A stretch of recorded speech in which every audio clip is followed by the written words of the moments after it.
Good afternoon, everyone, and welcome. Today on our Lunch and Learn call, a series that we offer in with the Whole Being Institute, I am going to be interviewing Trish Walden. My name is Caroline Colas, and I am the Senior Director of Health and Wellness at the Marlene Meyerson JCC Manhattan. Because of COVID-19, we are in a time of unprecedented pause in nearly every area of our lives. This has created many challenges and also many opportunities to re-examine our priorities and our choices. In this session, we will consider what matters most and how to regain a sense of joy and well-being even in the midst of great change and challenge. Part of that process is discovering how to live our lives with little or no regret. And today we're going to discuss if that's even possible. Trish will help us answer 3 key questions that support living a life of peace and optimal joy. What is regret? And is it possible to live without it? How does discovering our North Star contribute to living a life without regret? And finally, what can we learn from others who have come to the ends of their lives and expressed common themes of what they regretted most? Trish will share evidence-based practices and principles from her work in positive psychology and coaching to help all of us build a life without regret. A little bit about Trish. She's a lifelong learner who made her career in healthcare administration for nearly 30 years. She led the senior care division currently owned by the Hartford Health Care and received multiple awards and recognitions for her work with seniors, including the Leading Edge Connecticut Humanitarian Award, Hartford Business Journal's 2013 Women in Business Award, and the YMCA's Unsung Hero Award. She served as adjunct faculty at the Quinnipiac University and Rensselaer Polytech Technical Institute. In 2015, Trish actually left corporate healthcare administration to pursue her passion for working with people using the principles of positive psychology.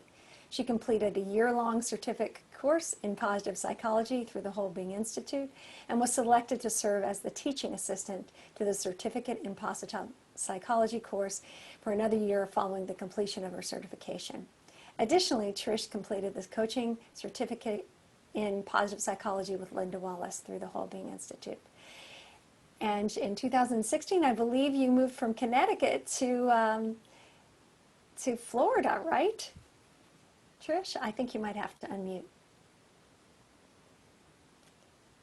There we go. Yes, I did. I'm down in sunny Florida now. No more snow. Just Yes. hurricanes.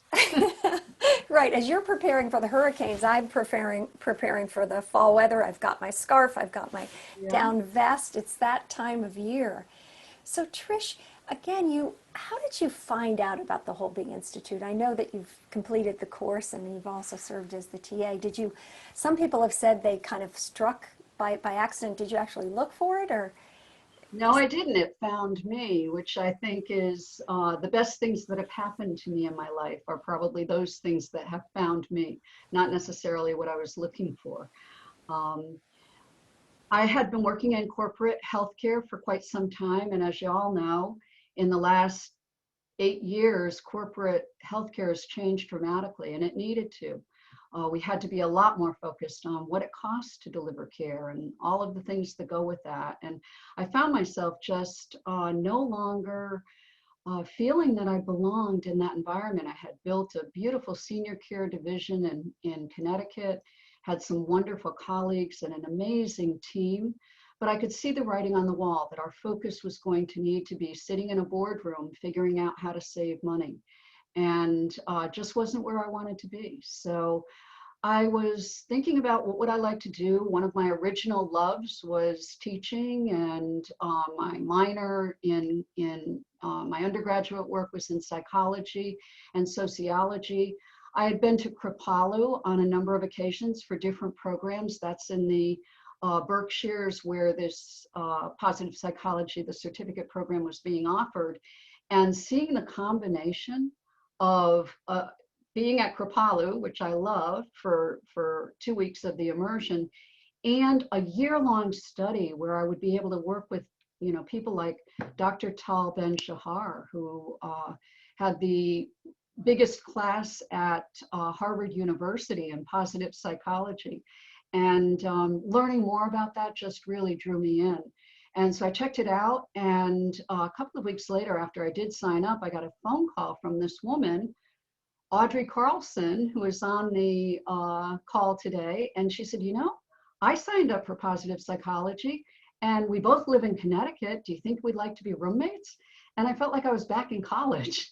And I said, absolutely. And that was the beginning really of a passionate love story around understanding what it means to live in positivity. Not that we're like Pollyannas going around happy all the time, but learning tools that help us live the best lives that we can live.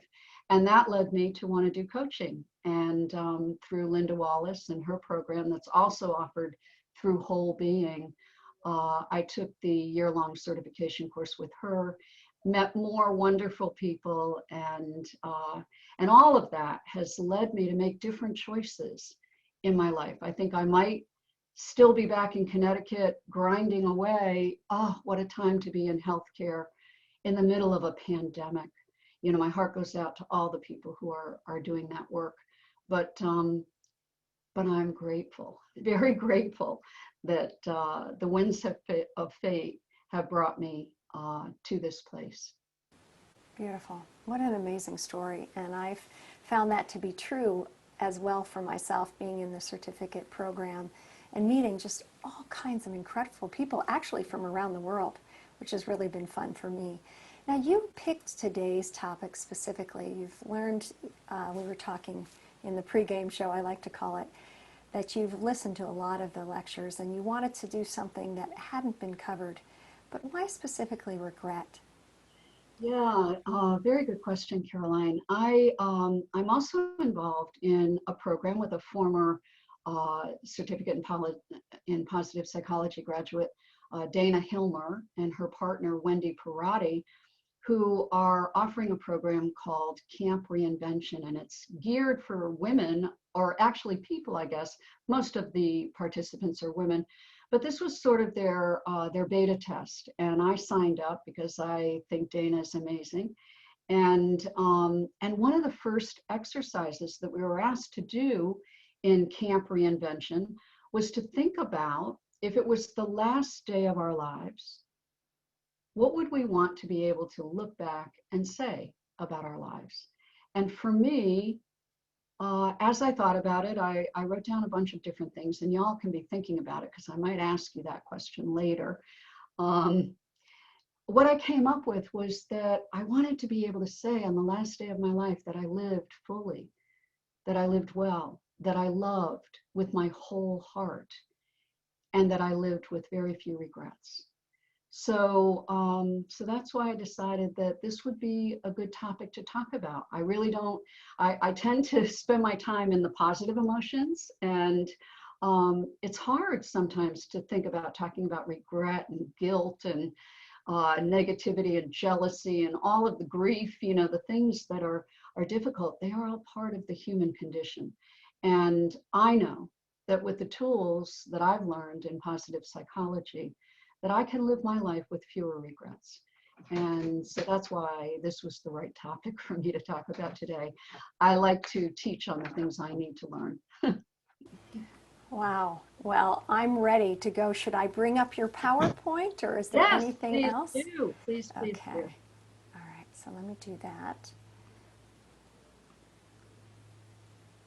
Can you see it? Oh, Is this it is up? fabulous. Thank you. I'm also learning a lot about technology at this point in my life, and I'm not really adept at running the PowerPoint myself. So bear with me as I partner with Caroline to shift slides and whatever, and hopefully that won't be too distracting for you. So I mentioned, you know, part of the reason why I wanted to do this topic, talk about this topic on living without regret. But I also want it to be interactive. So I'm going to invite you to ask questions, use the chat. There are going to be a couple of times during this presentation when I will ask you to answer some questions in the chat.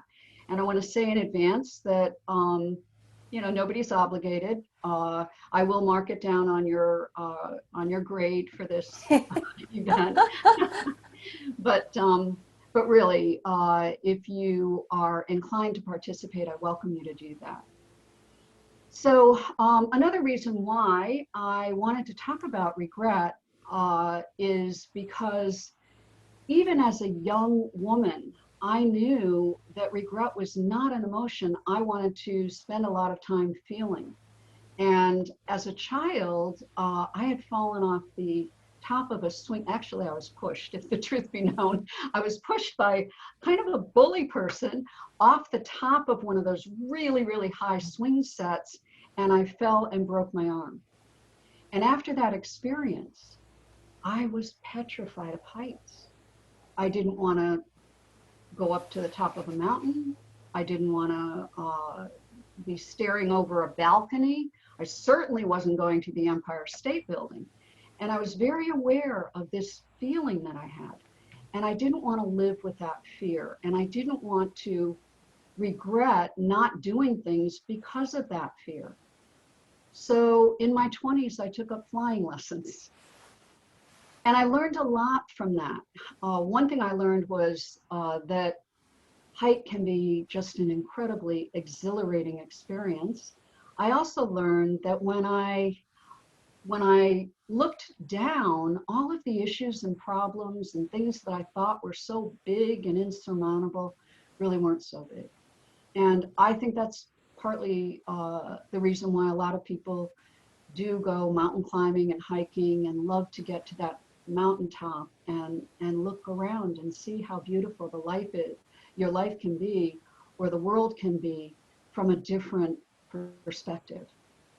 Another example of not wanting to live with regret was as a kid, I nearly drowned at Point Woods Beach in South Lyme, Connecticut. I think I was about 10 years old, and I thought I could swim across this creek, got to the middle, panicked, and went down like a rock, went down like a stone. And I kept jumping up, and to this day, I don't know how I survived that. It seems that, I remember some man, young man, in my memory, in my 10-year-old memory, he looks kind of like Brad Pitt.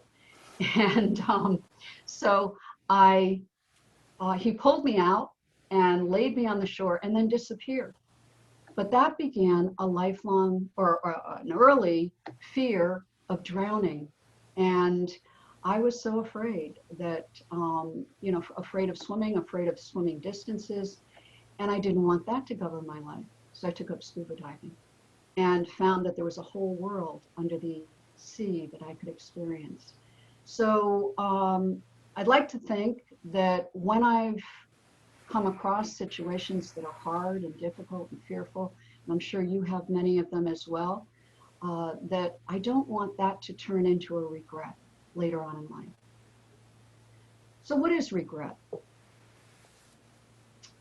This definition says it's a negative cognitive or emotional state that involves blaming ourselves for a bad outcome, feeling a sense of loss or sorrow at what might have been, and that's a huge one. That's a huge one. Or wishing that we could undo a previous choice that we made. Regret, although painful to experience, can be a helpful emotion. And I was going through this, a little bit of research on regret and what we know about regret. I was thinking, regret is pretty much strictly a human emotion. And then I remembered my childhood dog. My sister is on here too. You'll remember Prudence. And one day when we came home, and she had completely teared apart every shred of garbage that she could find. It was all over the kitchen. And she looked kind of like this picture of this dog. So I have a feeling that dogs do feel regret, or at least they feel remorse, or at least they're worried that you're going to yell at them, and all they want to do is please you. They know they did something wrong. But what I love about animals, especially dogs, is they don't hang on to it. In about 5 minutes after you've forgiven them, they're right back wagging their tails, right? Mm-hmm. So next slide. So this is kind of interesting because as I was preparing for this, I thought, yes, we're going to live without regret. And then I realized maybe that's not the goal. Maybe that's not what we really want to do. Maybe we can't live without regret. And then I came across one of my heroes, Brene Brown, in Rising Strong writes, no regrets doesn't mean living with courage. It means living without reflection. To live without regret is to believe you have nothing to learn, no amends to make, and no opportunity to be braver with your life. So it's not about living without regrets. I think it's living with regrets, through regrets, moving forward, even when we have regrets. Go ahead, Karen. So this is interesting. This was a study that was done by a gentleman named, I'm not remembering his first name, but Rose is his name. And he did some research on regret, and he found out that regret actually scored the highest of all negative emotions in the 5 functions of emotion. And what he learned when he asked people and did his research about regret is that it helped them. The reason that they rated it as the lesser of all the evils was because it helped them make sense of the world, avoid making the same mistakes again. They gained insight and achieved harmony and improved. So as surprising as that was, it makes sense to me. Go ahead. So regret lessons with the lessons that we learn from it. We can't change what's happened to us, but we can change how we react and how we live in the future. Living with no regrets is living successfully. And I want to say again that it's not necessarily living with no regrets, but it's receiving and accepting those regrets as part of the fabric of our lives. It's when we don't learn from them. It's when they weigh us down and they become so heavy that we can't move forward. When we're focusing instead on what we didn't do, instead of on the lesson that we can receive from it. Go ahead. So also in this work, I had already read this book. I had already received this book. It was written by Bronnie Ware, who was working in a corporate environment and found it unfulfilling, and she found that she was lacking meaning and purpose. And she gave up her big job and wound up going to work in healthcare.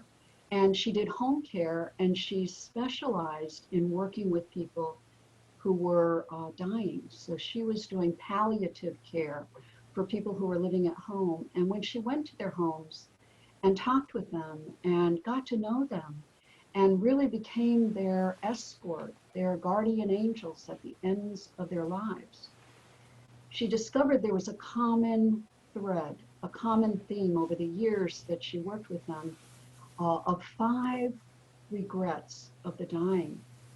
Well, that really got my attention. I'm in my 60s now, and I'm at a point where it was wonderful in my 20s and my 30s that I was able to face my fears and try to transform them rather than being in regret, turn them into celebrations. But now I'm in my 60s, and the sand is running through the hourglass even faster.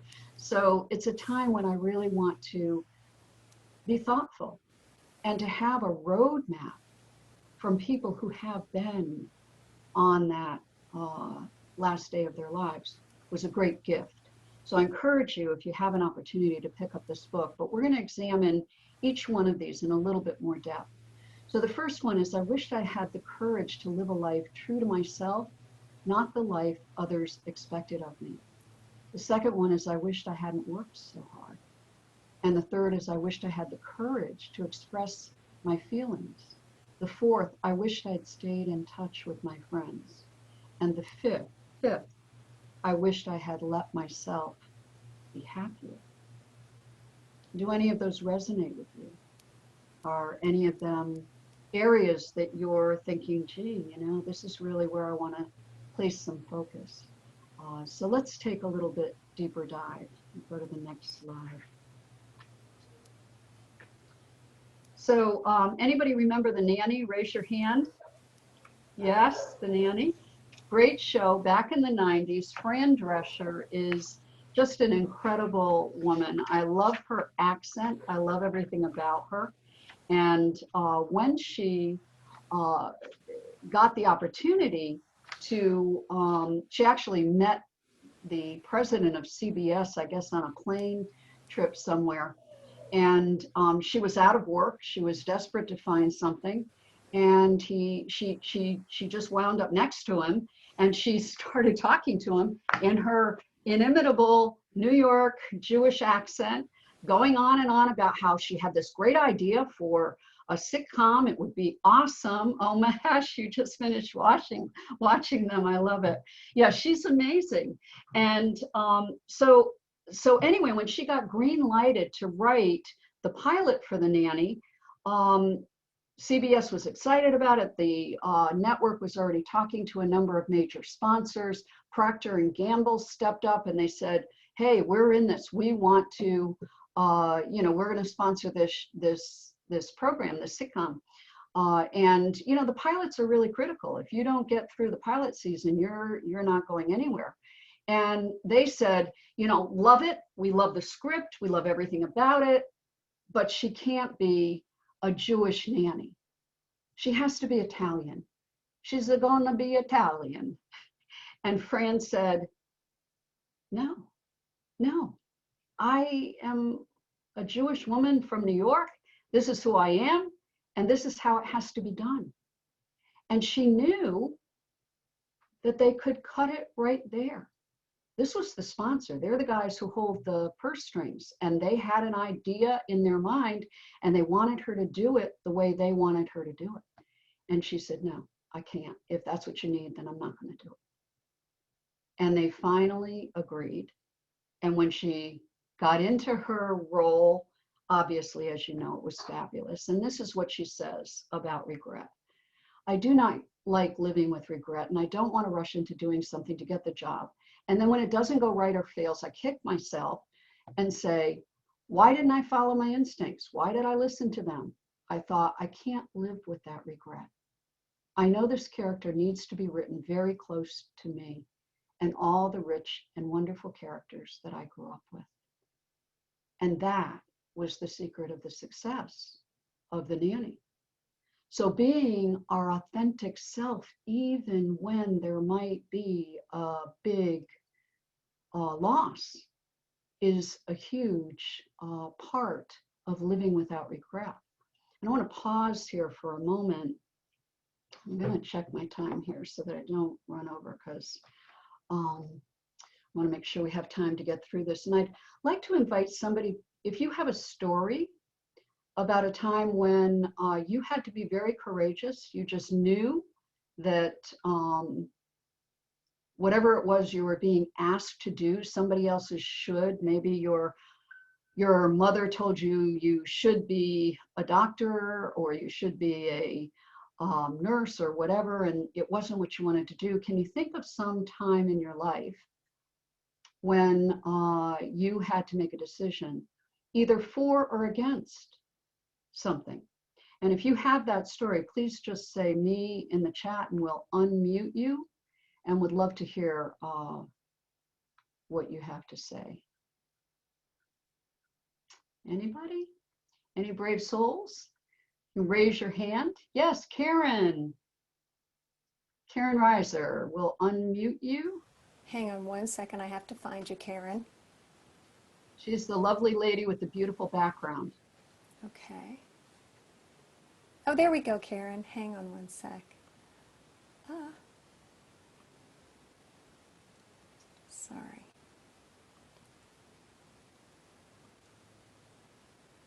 And I'll spotlight you. I've asked you to unmute. Go ahead. Well, the first thing that came to my mind was I was 17 and I was pregnant, and my mother gave me a list of options that I had. I didn't like any of them. So when she was at work, I packed up my things, I left her a letter, and I left home. And looking back, people had said to me how courageous that was. And at the time, it was just who I was and what I was going to do. But looking back as a 52-year-old woman, that was a lot of chutzpah at Woo! 17 to just say, bye, I'm out of here. So that's my story, my short story. Beautiful, beautiful story. And what wonderful child came out of this? My son, Randy, Yes. who's 33. What a beautiful story. Thank you, Karen. Thank you for sharing that. Yes, so the opportunities that we have are, to avoid that kind of a regret is so, so important. And I don't know if we have anybody else. I just lost everybody. Okay, anybody else who has a story that you want to share? Yes, Ellen Klein. Can we unmute Ellen? Give Just me 1 second. I have to find you, Ellen. Where are you? Can you raise your hand? Oh, there you are. Okay. There she is. You have quite a few people here today. Wow. Yeah. I just noticed that. That's me. Wait a second.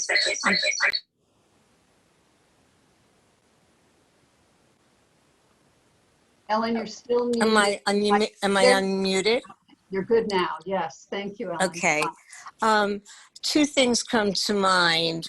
One is a regret that I'm having at least 40 some years of living with, and it's very hard to shake. I've be able to reframe it in many ways, so it's helpful.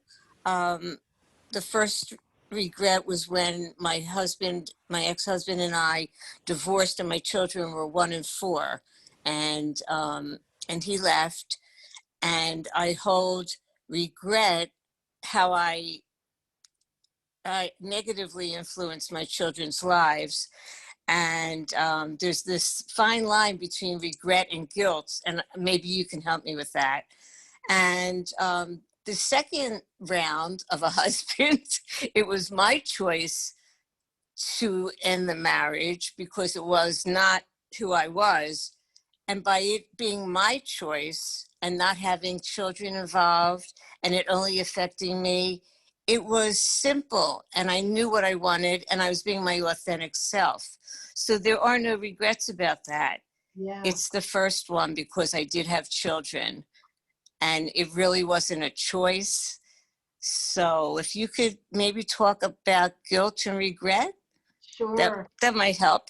Yes. Thank you, Ellen. We're going to get to that in a minute. Dee Dee has something she wants to share. And Dee Dee's got her hand up. So if you can find her, Caroline.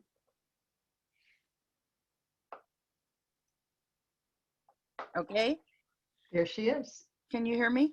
Yes, we can hear you. Okay, similar to the other lady, a little bit different. I ran away from home at 18 and didn't tell my parents where I was or anything else, and eventually told them, but I ran up to Haight-Ashbury and I ended up getting pregnant and I gave the baby up for adoption.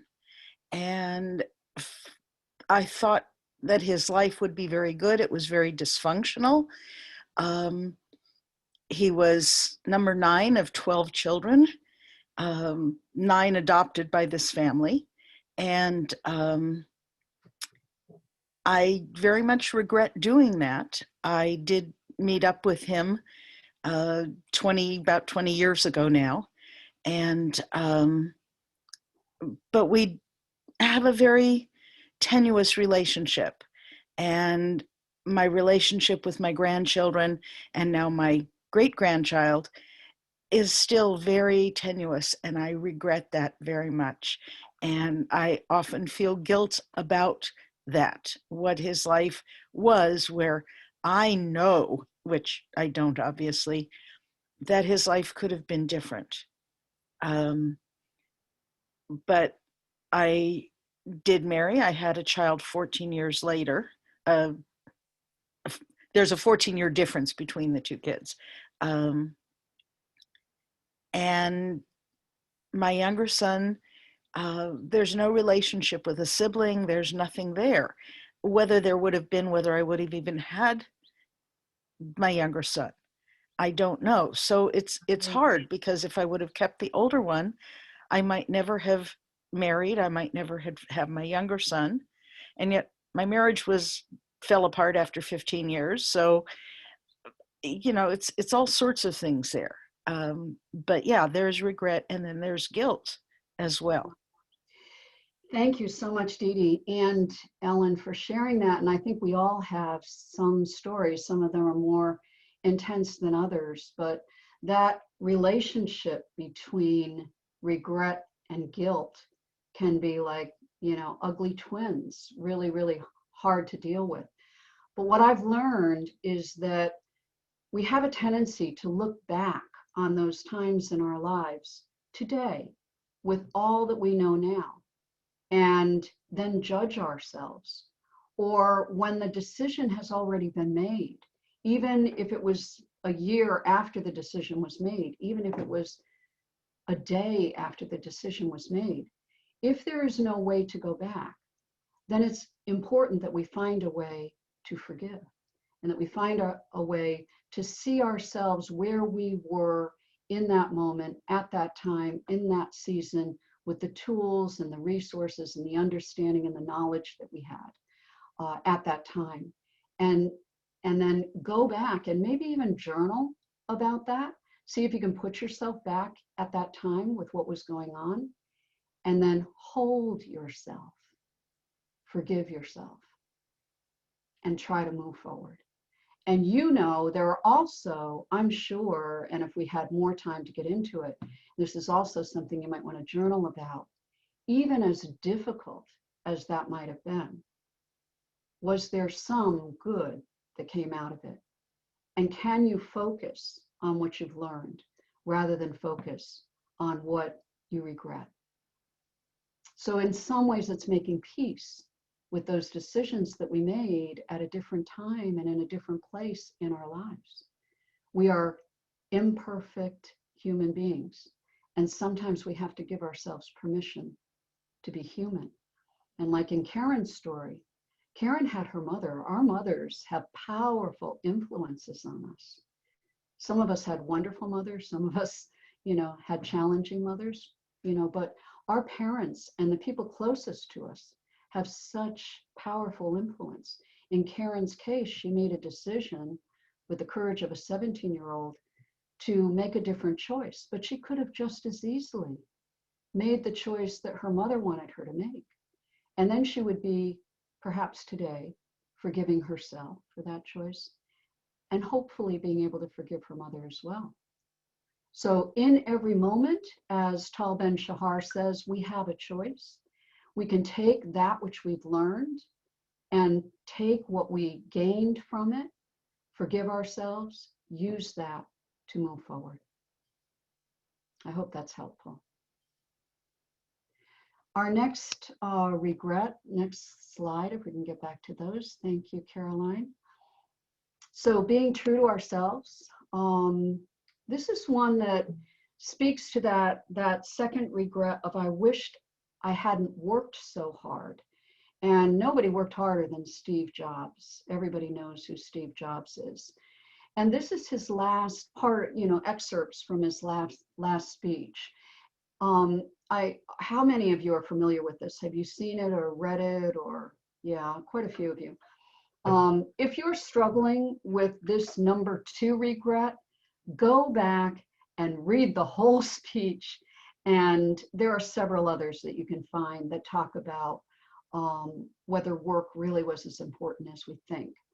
I reached the pinnacle of success in the business world. In others' eyes, my life is an epitome of success. However, aside from work, I have little joy.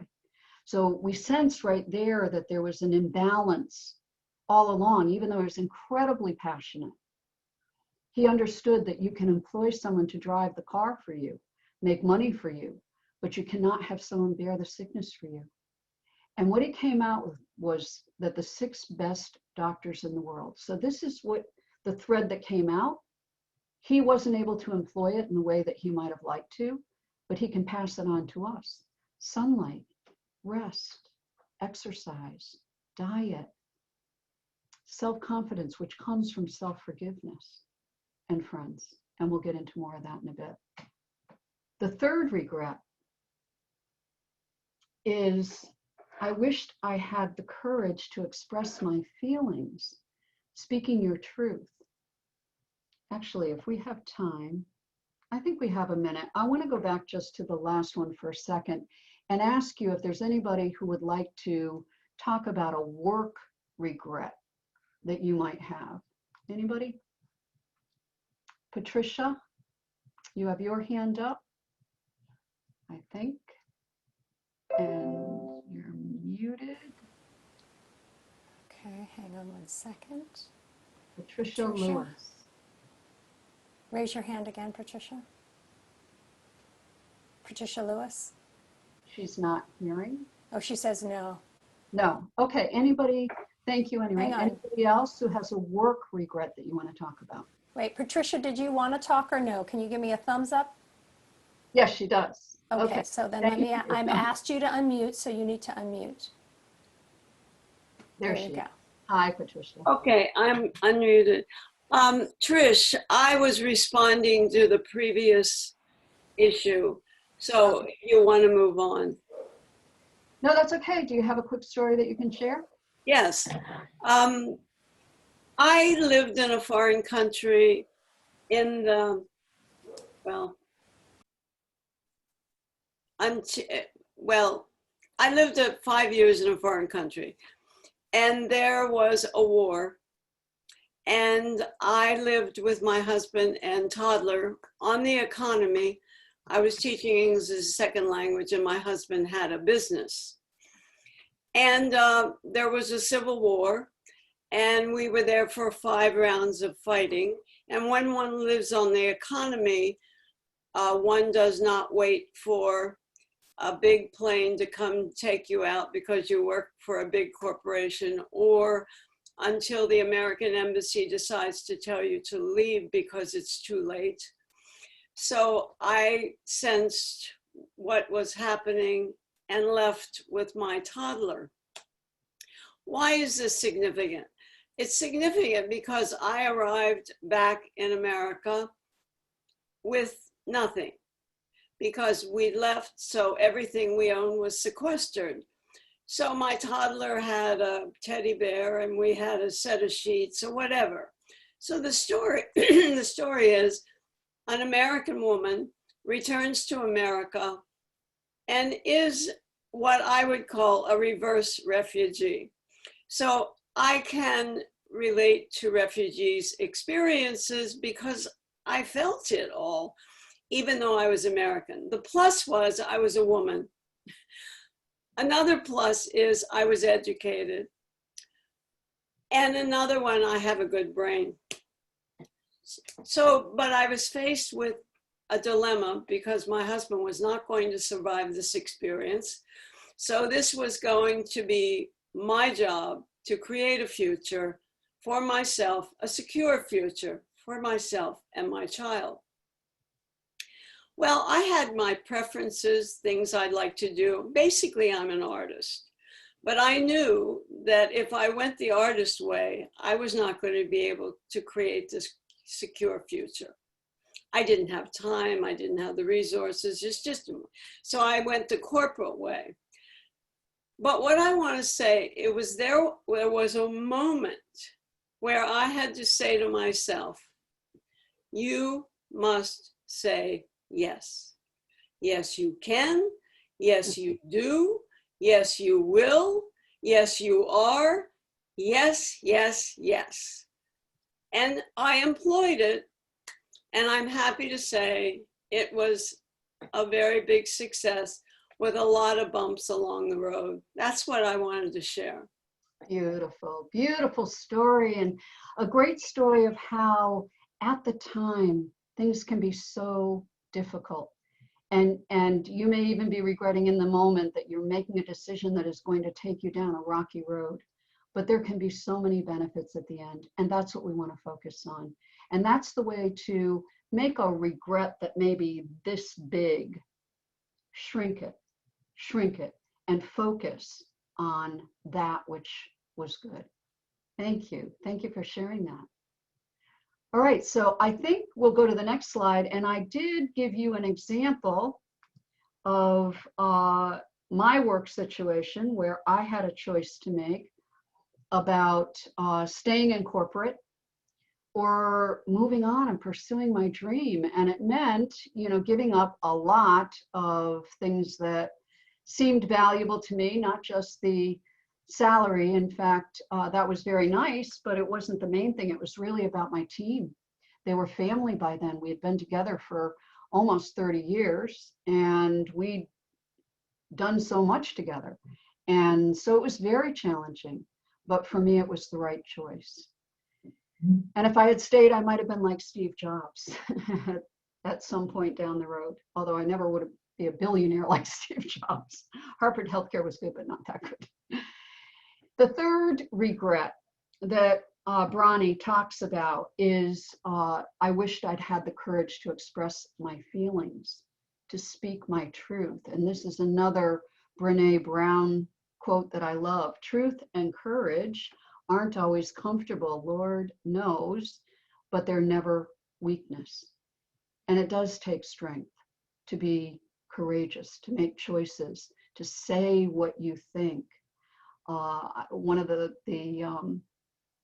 quotes that I have on my daily board is, I want to see you be brave, to stand up and do those things that are most difficult to do. Does anybody have a story, a quick story about when you stood up, when it was really, really hard and you had to tell somebody how you felt and what came out of that, perhaps? Just raise your hand or put me in the chat. Anybody? Okay, well, I'll let you think about that. I can tell you that one story that comes to mind recently, my cousin was coming to visit. Oh, Karen, I see you. Okay, Karen with the beautiful purple scarf or something. Hi, Karen. Yes. This has been so wonderful. So many things I wanted to share. And I just want to say to the other Karen, that story was so inspiring to me. I mean, I got pregnant at 21 and here I am now, past childbearing age, way past it, and don't have children, love children, write books for children. And I just had that idea that I was too young at 21, even though the boyfriend was very loving and said, if you can't go through with this abortion, we could get married and have the baby. That was such a gift to me that he gave me that choice. And I just thought, oh, well, life is long. You know what I mean? You just don't realize sometimes that life isn't necessarily going to give you another opportunity. But on the flip side, I have one of my parents was sort of a sociopath, and I have a sibling like that. And so one of my friends said to me, you know, you could have had a child with those same traits.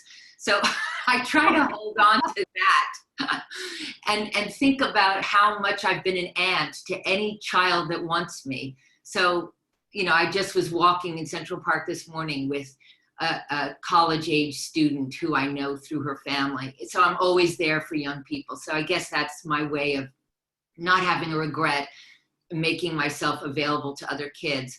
But regarding, what was the question for right now was, oh yes, speaking your truth. Yeah. Part of not having children was being in love with an alcoholic for 10 years, thinking I was gonna save him. And I went finally into Al-Anon, and God bless Al-Anon. and found out that this very unique, special guy, everyone in the room was talking about him. Hello. and then we were together and apart, and my Al-Anon sponsor said to me, you need to tell him how you feel and find out if this thing is ever going to happen again. If the relationship is important to him, it's going to go forward. To be honest about how in love with him I was truly terrifying. And the night that I went to his apartment, to have the conversation right when I was about to say, I really still love you, and do you love me? A friend of his arrived unexpected right after I'd said those words and before he'd responded. So I had to just sit there feeling my vulnerability. I mean, it was like a torture. And and the two of them only talked about alcohol, about a deal at a wine store, and these were really successful guys, you know, out in the working world, but they were addicts, you know, and or alcoholics, and I got to the other side of that moment, and he never really gave me an answer, but it has stayed with me the rest of my life. That it didn't kill me.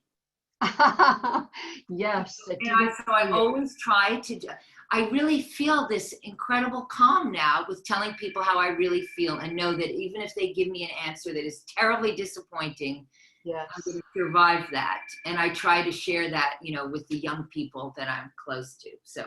Yes. I love that story, Karen. And it's so important to say our truth, share our truth, without holding on to what the other person might do, how they might receive it, what they might do. My dear friend, she was here a little while ago, said, it's none of your business what they think. And at first, when she first said that, I was like, wait a minute, isn't it my business? I mean, this is my story. No, what they choose to do with your truth has nothing to do really with you. It's sharing your truth. Thank you. Thank you for sharing that. Good. Okay, we'll move to the next one, which is, I wished I'd stayed in touch with my friends. So friends are priceless. Friends are what holds us together. We were created as social beings for a reason. You know, the old, is it a Paul Simon song? You know, I am a rock, I am an island. We are not. We need each other, desperately need each other. So I want you to think of a friend that you haven't connected with in a while. Somebody that really touched you, somebody that was very meaningful in your life. It can be somebody from high school, can be somebody from 5 years ago, or it could be a friend that you still connect with sometimes now, but you haven't connected in a while. And I want you to write their name in the chat. And I want you to do that for a specific reason. Not because we're necessarily going to call on you, but because sometimes when we use two ways of connecting, we're writing and we're thinking about that person, we bring them back. It's a part of savoring. It's remembering a time when you were together, a special time, something that really meant something to you, somebody that was special to you. Write their name, first name. Doesn't have to be their whole name, just their first name. If you wanna, if you're really good friends with Angelina Jolie and you don't want people to know, just put AJ.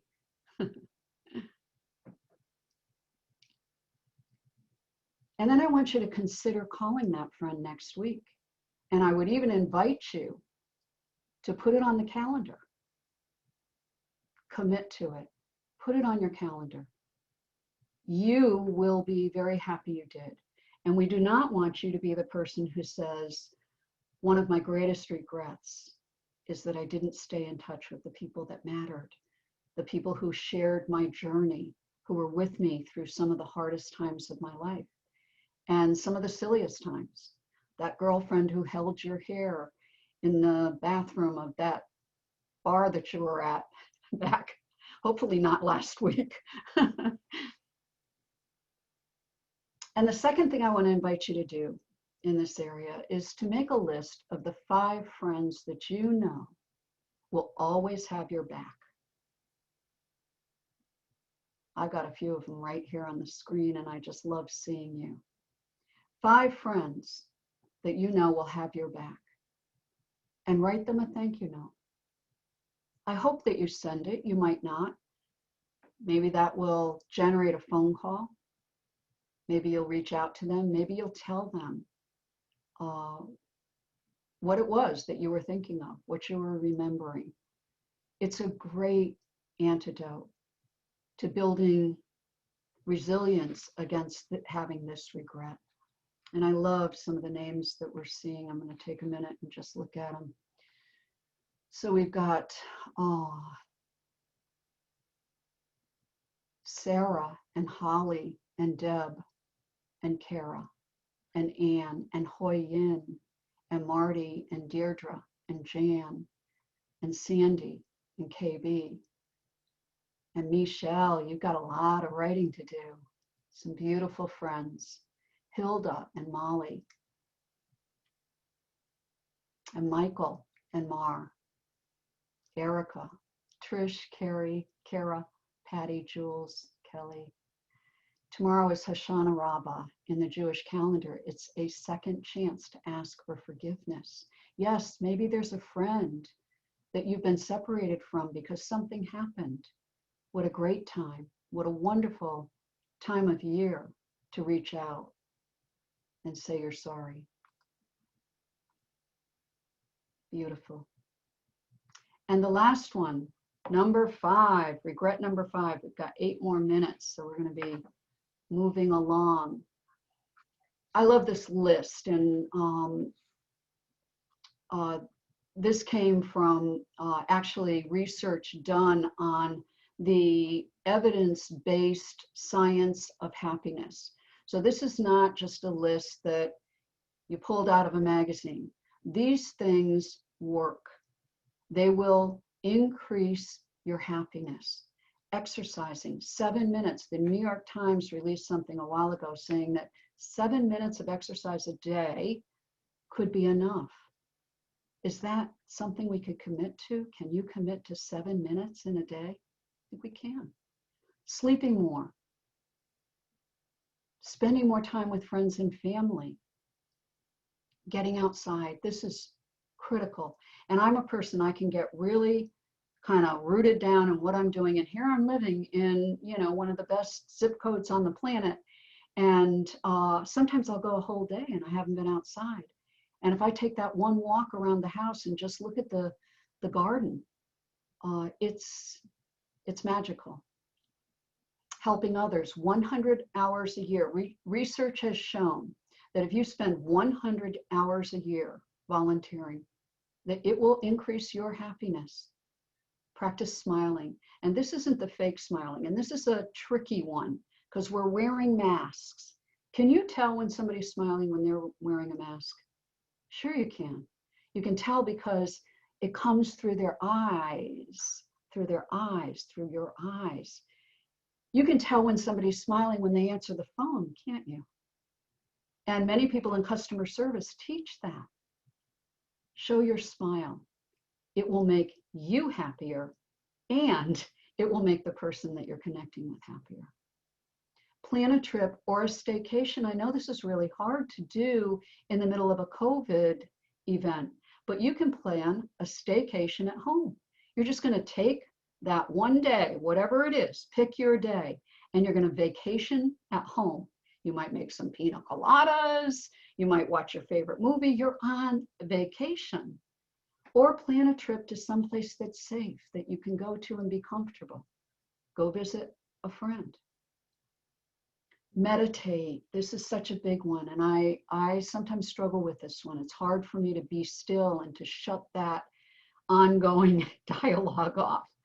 But you can rewire your brain through meditation. There's a ton of research on this. I encourage you to try it, even if it's only 1 minute a day. Moving closer to work, a short commute is better than money. So if you have to downsize your house, move your house closer where you're working, move where you're living to where you're working, or change your job, consider doing that. And absolutely, the antidote to being miserable is to focus on what you're grateful for. Let's go to the next slide. So I encourage you to journal about a regret that you have and what you might have learned from it. What was the silver lining? It doesn't have to be your biggest regret. It can be something small. You regret that you didn't buy the house, or you regret that you did buy the house. Whatever it is, consider writing that down and journaling about it. We'll move on. The next slide. So the beauty of the and, we can hold that which is difficult and hold that which is good. We can say, I made a mistake and I learned from it. And I love this last one. Getting older is a challenge. You know, things are aching, things are looking different, things are moving around. And research shows that as we age, we tend to focus on and remember positive over negative experiences. And the research shows that some of the happiest people on the planet are the people over 65. Let's go to the next one. So regrets help us to live afresh. Make the most of your regrets. Don't smother your sorrow, but tend it and cherish it till it comes to have a separate and integral interest. To regret deeply is to live afresh. The next one. So discovering your true north. We don't have a lot of time for this right now, but I'm going to invite you to do the exercise that I did, where you're in the last year of your life and you're looking back, or the last day of your life, and you're looking back and you're saying, what would I like to be able to say on that day? And then that becomes your true north. Every decision, every choice, you can ask yourself, is this going to bring me, is this choice that I'm making today going to bring me closer to my true north or further away? Use it as a compass point. Next one. I love Bernie Siegel. Audrey and I are friends with him. She's very close to him. He's an incredible man. One of his many amazing quotes, one cannot get through life without pain. What we can do is choose how to use the pain that life presents to us. And the next one. You've probably seen the Serenity Prayer, but this version is something I love. God, grant me the serenity to accept the people I cannot change, the courage to change the one I can, and the wisdom to know it's me. Thank you, thank you, thank you. Thank you for being here. I really appreciate the time to spend with you. And thank you, Caroline. Thank you, Phoebe. Thank you all. Thank you so much, Trish. This has been an amazing time to spend with you and everyone. So I just wanted to let everyone know, and thank you everyone for your shares. Yes. And for your bravery to tell your story and share your story on the recording. I wanted to let everyone know, Trish, will you make your PowerPoint available? Can I send that out with the recording? Absolutely, yes, Okay. Please do, please do. And we had a couple of questions in the chat, just some operational things that I can answer. One is that, Dee Dee was asking, where do we get the recordings of all these wonderful Lunch and Learns? And usually how you can get the recordings is if you sign up for them, then they're sent out to you at the end of the week. The Whole Being Institute has now been starting to put some of the lectures, Lunch and Learn series that we have on their website, and the JCC will either send those out or do that at some point. So the best way to do that is to sign up for the series, and then that's how you get them. And speaking of the series, I wanted to let you know that Linda Jackson will be coming next week to talk about, it says, let's talk about health and the importance of health and keeping our immune system strong. She's an herbalist, an acupuncturist, and she uses the SPIRE model, which is spiritual, physical, intellectual, relational, and emotional, a template for looking at the whole being. And it helps people identify with what they need to do to enhance their immune system. That's a very important conversation that we'll be having next week. In addition, there are many, I don't know if you guys know Jim, who did the session on emotional eating. He's actually going to be leading a course for us on emotional eating and how to sort of curb that. He teaches at university, and he's going to bring that course to the JCC, so please look for that. That's upcoming. It is Breast Cancer Awareness Month, and this month we will be hosting a series with Mandy Gonzalez, who is the star in Hamilton. She played Angelica Schuyler. She's currently going through treatment, and Maria Serrois will be joining us with Mandy. And I know, Trish, you love Maria, and I do too. She'll be with us on the, I believe that's the 26th, that's a Monday night, and that is completely free. So I will hope you all, please, if you haven't already, go to the virtual page of the JCC Manhattan. It lists all the current programs. And thank you for joining us for a very evocative and I think meaningful and deep conversation today. Thanks so much, Trish. Thank you all. Take care, everybody. Be well.